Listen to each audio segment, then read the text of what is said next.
P T N news کے ناظرین السلام علیکم۔ G7 سربراہ اجلاس، چین کا عالمی رہنماؤں کو جواب، چھوٹے گروہ اب دنیا پر حکمرانی نہیں کرتے۔ چین نے G7 کے عالمی رہنماؤں کو متنبہ کیا ہے کہ وہ دن گئے جب چھوٹے ممالک کے گروہ دنیا کی قسمت کا فیصلہ کیا کرتے تھے۔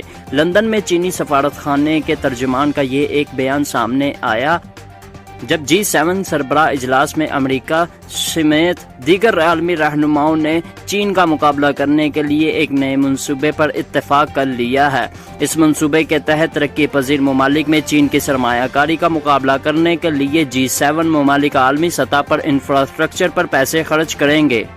ماہرین کا کہنا ہے کہ امریکی صدر جو بائیڈن سمجھتے ہیں کہ مغربی طاقتوں کو فوری طور پر چین کے خلاف اتحاد مضبوط کرنا ہوگا۔ منگل کو G7 رہنما ایک مشترکہ بیان جاری کریں گے جس میں ماحولیاتی تبدیلی سے متاثرہ ترقی پذیر ممالک کی مالی امداد کرنے اور ان میں انفراسٹرکچر تعمیر کرنے کا وعدہ کیا جائے گا۔ خیال ہے کہ یہ چین کے بیلٹ اینڈ روڈ منصوبے کا مقابلہ کرے گا تاکہ اس کا بڑھتا ہوا اثر و رسوخ کم کیا جائے۔ صدر بائیڈن کا بیلٹ اینڈ بیٹر ورلڈ منصوبہ چین کی ایک ایسی اسکیم کا حریف بنے گا جس کی مدد سے کئی ملکوں میں ٹرین، سڑکیں اور بندرگاہیں بنائی گئی ہیں۔ ناقدین کے مطابق اس سے کئی ممالک چین کے مقروض ہوں گے اور وہ یہ قرض واپس نہیں کر سکیں گے۔ خبر رساں ادارے رائٹرز کے مطابق لندن میں چینی سفارت خانے کے ترجمان کا کہنا تھا وہ دن کب کے چلے گئے جب چھوٹے ممالک کے گروہ دنیا کی قسمت کا فیصلہ کیا کرتے تھے۔ ہم سمجھتے ہیں کہ چھوٹے، بڑے، مضبوط، کمزور، امیر اور غریب ہر طرح کے ملک برابر ہیں اور یہ کہ عالمی اموار پر تمام ممالک کی مشاورت کے بعد فیصلے ہونے چاہیے۔ G7 کے نئے منصوبے پر اتفاق۔ G7 رہنماؤں نے سنیچر کو ترقی پذیر ممالک میں انفراسٹرکچر کی تعمیر کے حوالے سے سرمایہ کاری کے ایک ایسے منصوبے پر اتفاق کیا جس کا مقصد چین کے بڑھتے عالمی اثر و رسوخ کا مقابلہ کرنا ہے۔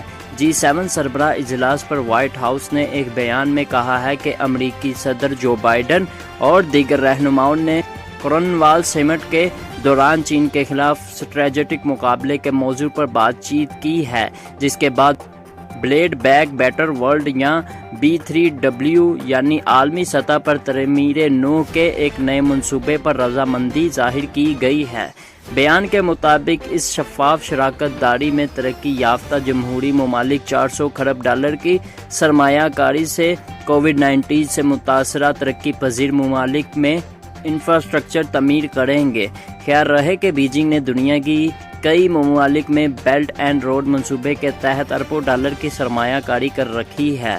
ناقدین کا کہنا ہے کہ اس کے ذریعے چین نے ترقی پذیر اور غریب ممالک کو مقروض کیا ہے اور وہ یہ قرض واپس نہیں کر سکیں گے۔ امریکہ اور اس کے اتحادی چین پر سنیکنگ، صوبے میں جبری مشقت اور دیگر انسانی حقوق کے خلاف ورزیوں کا بھی الزام عائد کرتے ہیں۔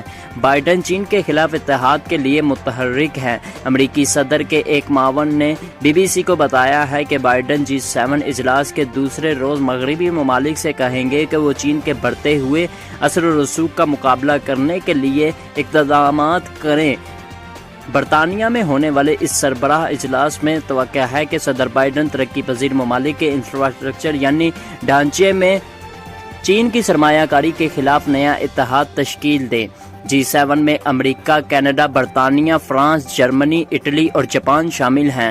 G7 ممالک عالمگیری وبائیں روکنے کے لیے بھی ایک نئے پلان کا اعلان کریں گے۔ ان میں ویکسینیشن کی تیاری کے وقت اور کووڈ-19 کے علاج کو 100 دن سے کم کرنے جیسے اقدامات شامل ہیں۔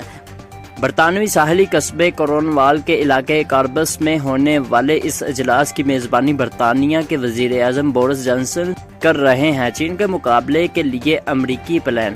BBC نارتھ امریکہ کے ایڈیٹر جان سویپل کا کہنا ہے کہ امریکی سینچر کے سیشن کو ایک ایسا موقع سمجھتے ہیں جس پر وہ دنیا بھر میں چین کے پھیلتے ہوئے اثر و رسوخ کو چیلنج کریں گے۔ مغربی جمہوریتیں بیجنگ کے بیلٹ اینڈ روڈ منصوبے کا جس کا تحت ترقی پذیر ممالک میں اربوں ڈالر خرچ کیے جا رہے ہیں مقابلہ کرنا چاہتی ہے۔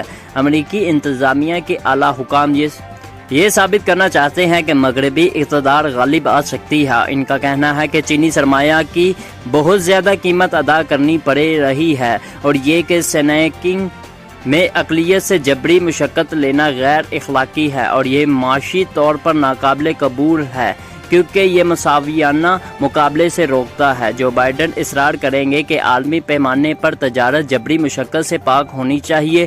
امریکی حکام کہتے ہیں کہ یہ صرف چین کے مقابلے کی بات نہیں بلکہ دنیا کے سامنے ایک مثبت متبادل پیش کرنا ہے۔ تاہم امریکی انتظامیہ اس بارے میں کھل کر کوئی بات نہیں کرتی کہ عالمی انفراسٹرکچر کو بہتر بنانے کے لیے مغرب کتنی رقم خرچ کرنے کو تیار ہے۔ صرف یہی بات واضح ہے کہ چین کی بڑھتی ہوئی طاقت کے مقابلے کے لیے مغربی طاقتوں کے اندر ایک نیا عزم پیدا ہو گیا ہے۔